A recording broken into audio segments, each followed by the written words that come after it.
నేను ఎప్పుడు చేసినా కూడా ఫెయిల్ అవ్వని ఒకే రెసిపీ అంటే ఈ లెగ్ పీస్ కర్రీ అనమాట. సో ఇంట్లో అందరికీ చాలా ఇష్టము.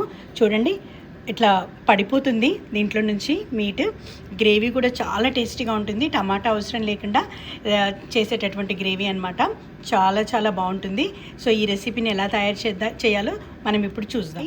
ఇక ఈ విధంగా చికెన్ లెగ్ పీస్ను ఉప్పు, కారం, పసుపు కొంచెం వేసి మ్యారినేట్ చేసి పెట్టుకున్నాను అనమాట. సో దానికోసమని ఆనియన్స్ కూడా కట్ చేసుకున్నాను. సో ప్యాన్ కూడా పెట్టాను స్టవ్ మీద. సో ఇప్పుడు కొంచెం దీంట్లో ఆయిల్ వేసేసుకొని తాలింపు వేసుకుందాం. సో ఆయిల్ వేడైంది, ఆయిల్ వేసాను, ఆయిల్ వేడింది. కొంచెం ఉల్లిపాయలు ఇందులో వేసేస్తున్నాను, కట్ చేసిన ఉల్లిపాయలు.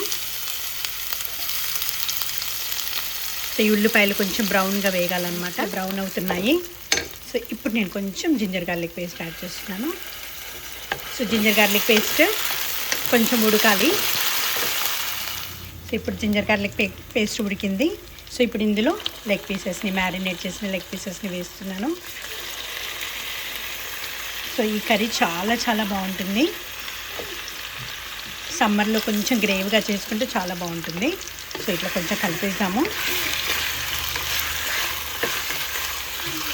సో ఒక 2 నిమిషంలో చికెన్ బ్రౌన్ అయ్యే వరకే కొంచెం ఒక 2 నిమిషంలో ఉంచేసి మిగతా ఇంగ్రీడియంట్స్ అన్నీ కూడా ఇందులో యాడ్ చేసుకుందాం అన్నమాట. ఇప్పుడు ఒక 2 మినిట్స్ నుంచి ఉడుకుతుంది. కొంచెం కలిపేద్దాము. సో కలిపిన తర్వాత దీంట్లో కొంచెము సాల్ట్ వేస్తున్నాను. సాల్ట్ మీ టేస్ట్కి తగ్గట్టు వేస్తున్నాను. కొంచెం కారం వేస్తున్నాను. సో ఆల్రెడీ మనం మ్యారినేషన్లో వేసాం కాబట్టి చూసుకొని వేసుకుంటే సరిపోతుంది. సో కొంచెం కారము, ఉప్పు, పసుపు వేసి మళ్ళీ ఈ విధంగా ఇంకొక 2 నిమిషంలు చేద్దాము. ఈలోపు మనం దీనికి మసాలా ప్రిపేర్ చేసుకుందాం అన్నమాట. ఈ కర్రీ కొంచెం గ్రేవీగా ఉంటుంది. సో దీనికి మంచి మసాలాని తయారు చేద్దాము. పుదీనా ఆకులు వేసాను, గ్రీన్ చిల్లీ వేసాను. కొంచెం దీంట్లో వాటర్ యాడ్ చేస్తున్నాను గ్రేవీ కోసం, సరిపోతుంది. ఇంకా మిగతా ఇంగ్రీడియంట్స్ కొంచెం ఆగి యాడ్ చేసుకుని కదా కలుపుదాము. ఈ కర్రీ మీకు మెస్సీగా అనిపిస్తుంది, కానీ ఈ కర్రీ చాలా చాలా టేస్టీగా ఉంటుంది.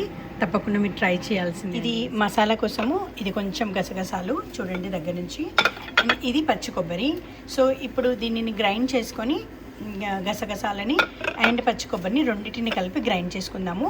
సో ఎప్పుడైతే మనము ఈ బోని అంటే చికెన్ లెగ్ పీస్ చేస్తామో గ్రేవీ లాగా, సో ఈ గసగసాలు వేసినప్పుడు టేస్ట్ చాలా చాలా బాగుంటుంది అనమాట.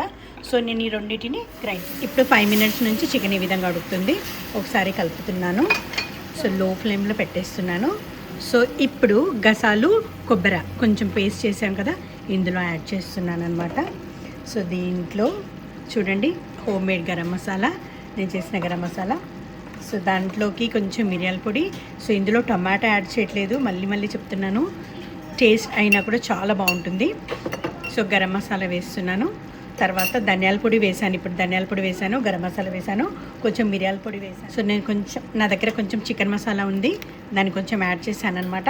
సో ఈ స్టేజ్లో మీకు ఉప్పు, కారము, మీకు కావాల్సినంత వాటరు యాడ్ చేసుకోండి. మీకు గరం మసాలా మీకు కావాలంటే కొంచెం ఎక్కువ వేసుకోండి. సో దీంట్లో టమాటా యాడ్ చెయ్యము.